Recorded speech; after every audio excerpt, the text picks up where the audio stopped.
Bienvenue sur le podcast de l'Office national de diffusion artistique. Mais vous pouvez nous appeler Londa.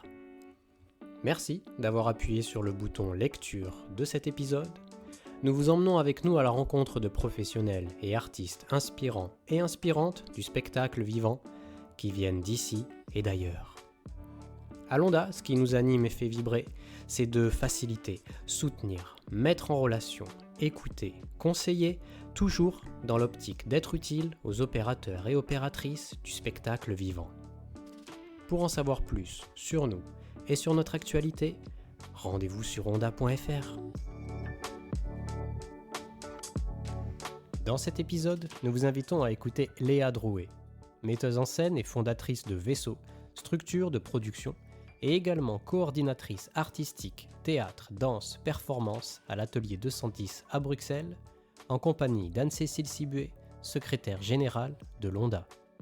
Invitée par Enora Boel, metteuse en scène, comédienne, autrice et co-organisatrice de la rencontre Enfance et Jeunesse intitulée « Mettre la relation artiste et programmateur RIS en jeu », Léa Drouet parle de son travail et de la façon dont elle convoque les voix de la jeunesse dans son processus de création. Léa, on va commencer par parler un peu de ton travail en tant qu'artiste et tes créations. Dans tes dernières créations, tu convoques la voix de l'enfance, la voix de la jeunesse.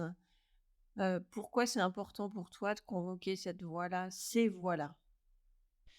J'ai l'impression, en tout cas c'est rétrospectivement après avoir convoqué ces voix-là, que si je m'intéresse à ces voix-là, c'est parce qu'elles condensent un peu, en tout cas elles sont comme la matrice d'un rapport qu'on aurait avec les minorités en règle générale. C'est-à-dire qu'on fait avec l'enfance ce qu'on peut faire avec les femmes ou avec les personnes étrangères ou les personnes... voilà.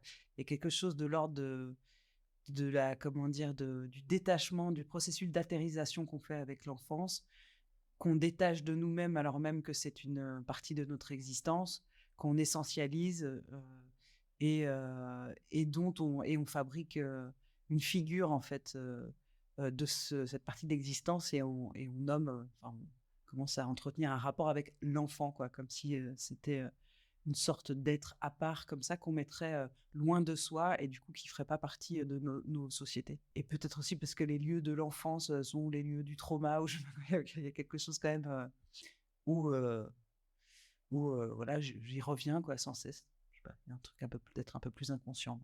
Ça, je ferai ma psychanalyse plus tard.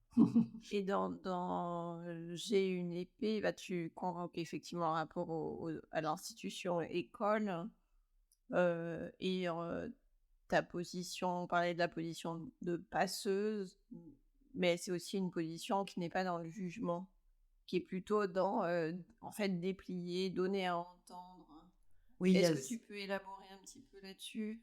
C'est par exemple la façon d'écrire que nous avons, en fait, moi et la dramaturge qui est Camille Louis, une philosophe et dramaturge, c'est on est très factuel dans le fait de transmettre des histoires. Donc là, il s'agit de l'histoire, en l'occurrence, une des 3 histoires qui est racontée dans J'ai une épée, c'est l'histoire d'une petite fille qui a été arrêtée chez elle au petit matin par des policiers cagoulés et armés suite à une conversation qui avait eu lieu dans son école à propos de l'assassinat de Samuel Paty, où il y a une sorte de cadre de discussion a priori ouverte qui était proposée aux enfants et qui, en fait, s'est transformée en punition. Enfin, il y avait une espèce d'endroit comme ça. Et donc, il fallait que je puisse raconter les faits, en fait, pour aussi... comment dire, faire percevoir depuis le point de vue de cet enfant-là l'absurdité de ce qui se passe autour d'elle, quoi. De la violence de l'assassinat de Samuel Paty, du fait de devoir prendre la responsabilité de la gestion de cette violence avec des questions d'un professeur qui est un peu déplacé, de répondre sincèrement à quelque chose, d'en être puni, enfin, et ça, c'est vraiment enfin, pour moi, c'est des souvenirs d'enfants très forts, cette espèce d'incompréhension, en fait, presque un truc qui est pas qui est pas logique en fait. Une sorte de le truc pas logique du monde qui t'entoure. À la fois on te demande de parler, à la fois quand tu parles on te punit. Il y a quelque chose d'une injustice quand même qui était très lié à un sentiment d'injustice que je reconnaissais de l'enfance en fait. Et du coup on énonce les faits. Je ne donne pas mon avis. Alors il y a une perspective évidemment dans ces histoires, mais je donne pas mon avis, je donne pas mes sentiments. Je déroule les faits, quoi. Oui, en les déroulant comme ça, de façon presque clinique, en fait, et justement très, très factuelle, en fait, il y a leur problématisation qui remonte, qui fait surface avec cette espèce de friction incroyable, en fait, avec oui, des endroits de tension et de friction impossibles à résoudre, en fait, et auxquels les enfants sont Sont confrontés. confrontés, ouais. Et puis il y a le bon alors c'est un lieu commun en art quand on dit: «On laisse la place au public», bah ça enfin vraiment on l'entend sans arrêt, mais il n'empêche que c'est une façon de pas voler, ce que je dis, je veux pas voler l'émotion que ça peut susciter chez les personnes, en ressentant l'émotion à leur place, quoi. Il y a quelque chose où la question de l'émotion que ça suscite, chez les personnes, c'est laissé aux personnes qui écoutent cette histoire et je l'incarne pas, en fait, du tout. Oui, et cet endroit de regarder les contradictions aussi. En fait, de regarder les contradictions de l'institution, et tu prépares aussi une nouvelle pièce autour des rodéos. Et en fait, en regardant cette question des rodéos, on voit qu'il y a des liens avec d'autres mouvements révolutionnaires et d'émancipation comme mai 68. Et en fait, tu travailles à l'endroit où tu pointes des contradictions. Et en fait, au spectateur, après, de se démêler avec ces contradictions. Et puis je me rends compte que dans ces 2 projets, je convoque quand même, l'image de l'enfant menace. C'est-à-dire que l'enfant dans J'ai une épée, il est pas, c'est pas non plus la petite victime, innocente, tout ça. Il y a une parole qui apparemment menacerait les adultes et du coup j'aime bien le trouble que ça peut susciter de certains adultes qui pourraient se sentir menacés par une parole d'enfant de 10 ans, de se voir en train d'être menacés par une parole d'enfant de 10 ans et de voir la réaction étatique par rapport à cette soi-disant menace enfantine et la réponse démesurée de l'État par rapport à ça.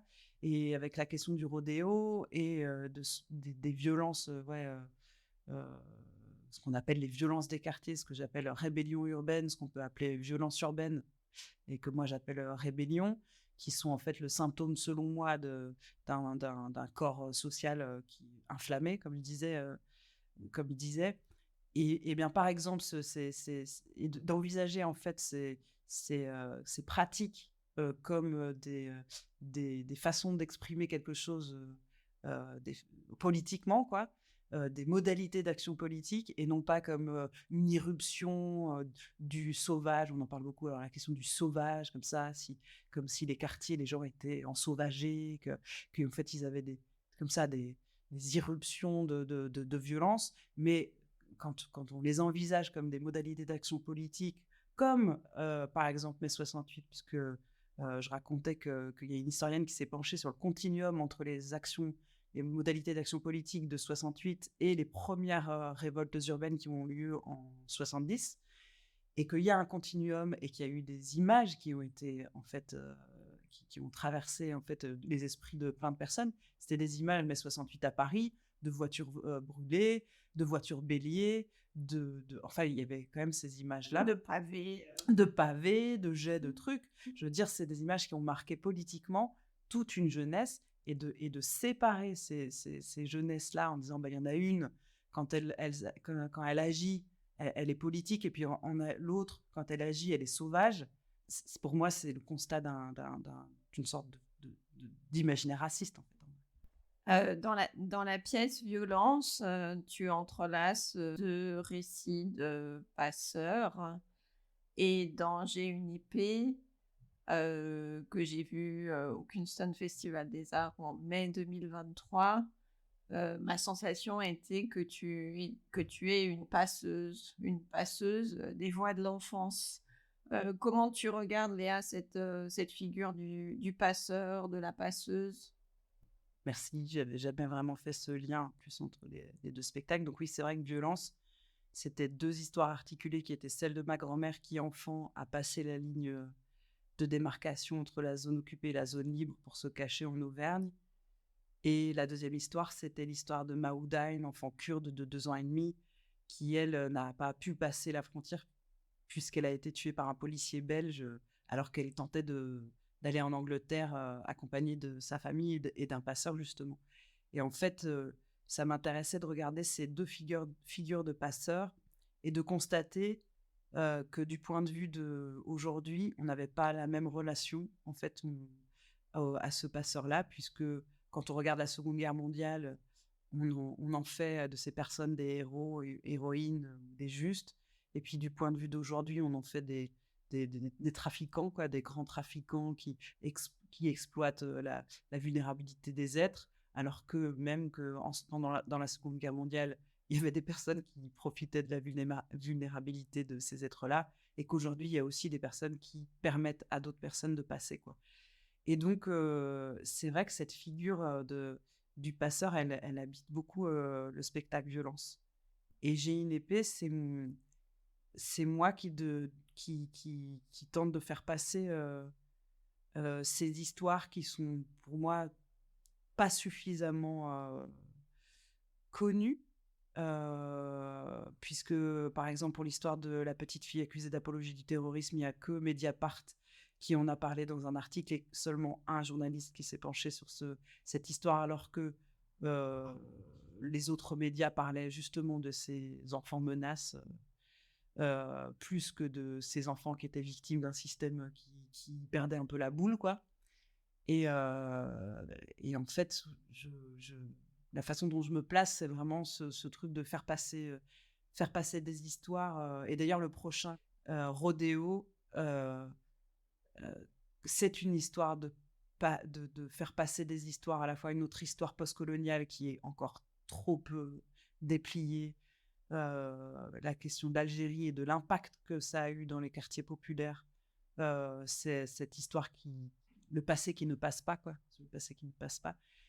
Et, et comment est-ce on a la responsabilité de transmettre un peu ces histoires parce qu'elles nous concernent, elles nous concernent, nous, Rodéo. J'aime bien l'idée de raconter des histoires de flammes, de feu intérieur ou de feu dans les cités,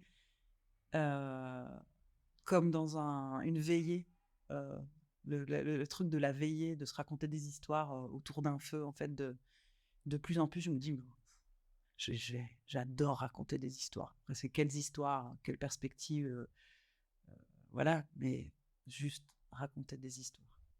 Et tu regardes l'endroit de pouvoir de la jeunesse.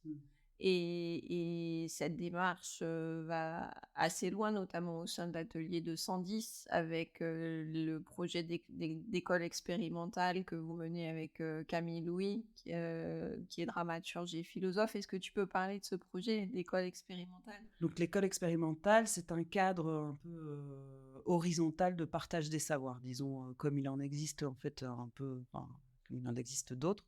Et la particularité, c'est qu'on invite des personnes qui sont considérées comme des objets d'étude par les universitaires, par les artistes parfois et tout ça, donc des minorités en règle générale, à devenir nos professeurs et à nous transmettre un savoir qui est non pas un savoir institué, mais un savoir qui est lié à un savoir-faire, une existence, des pratiques et tout ça. C'est pour ça qu'on appelle ça l'école expérimentale. C'est un savoir qui vient de l'expérience.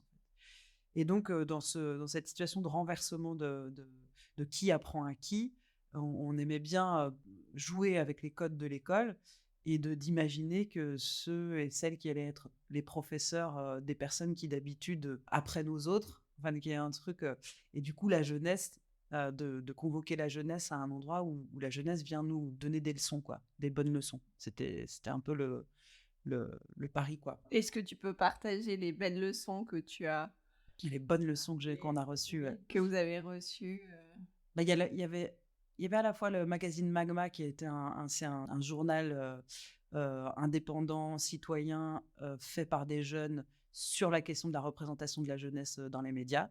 Et donc, eux, ils questionnent, enfin, voilà.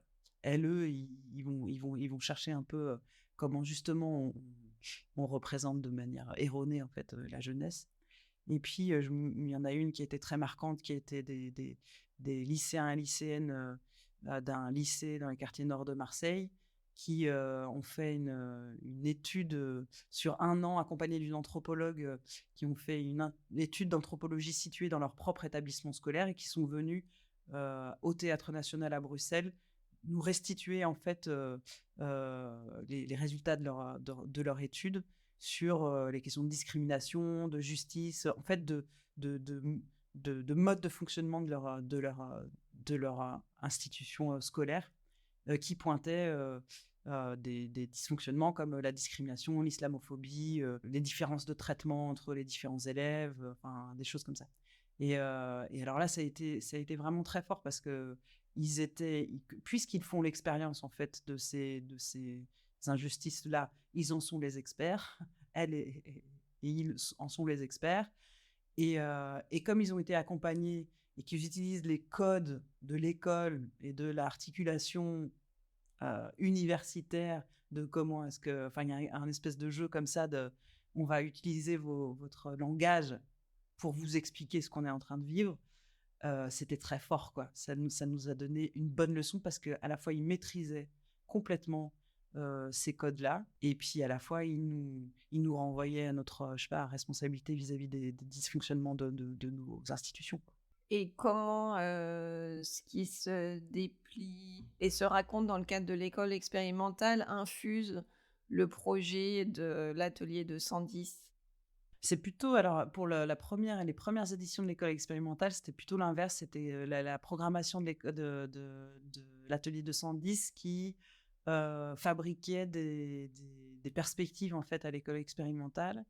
Il y a aussi mes propres projets, parce que c'est un projet de compagnie en fait, l'école expérimentale, qui pendant 2 ans a été soutenu par l'atelier 210, qui maintenant va être soutenu par différentes institutions à Bruxelles et qui pourrait devenir nomade en fait. C'est un cadre qui pourrait se nomadiser dans différents lieux, même s'il demande des moyens, parce qu'il faut un temps de rencontre et d'installation. Et en fait, il y a aussi, c'est une sorte de double entrée, c'est-à-dire qu'à la fois, il y a mes projets artistiques qui croisent la programmation de l'atelier 210, qui va faire qu'on va inventer des perspectives voilà, des perspectives à l'école expérimentale et des thèmes quoi qui vont se déplier, et à la fois par les rencontres que je fais avec l'école expérimentale, ça va venir alimenter ma recherche artistique. Il y a un espèce de truc. Ça, en fait, l'école expérimentale partait du fait de partager ces moments de recherche artistique où on rencontre à chaque fois 1000 personnes, enfin en tout cas Camille et moi on a cette modalité de recherche, c'est qu'on rencontre énormément de gens qui viennent déplacer en fait notre recherche quoi, et en fait on se demandait mais comment rendre ça lisible, partageable et ouvert en fait, et de pas garder ça pour soi en se disant que un spectacle c'est que une des modalités des préoccupations des artistes en fait. C'est une porte d'entrée. C'est une porte d'entrée, c'est une des modalités de forme que prennent des préoccupations personnelles. Mais en fait, par exemple moi, ça peut prendre la forme d'une programmation, ça peut prendre la forme de l'école expérimentale, de spectacle, mais ça pourrait prendre d'autres formes quoi. Et ça, il faut le rendre visible quoi, accessible, parce que du coup, il y a plein de points d'entrée quoi. Merci Léa. Merci à vous.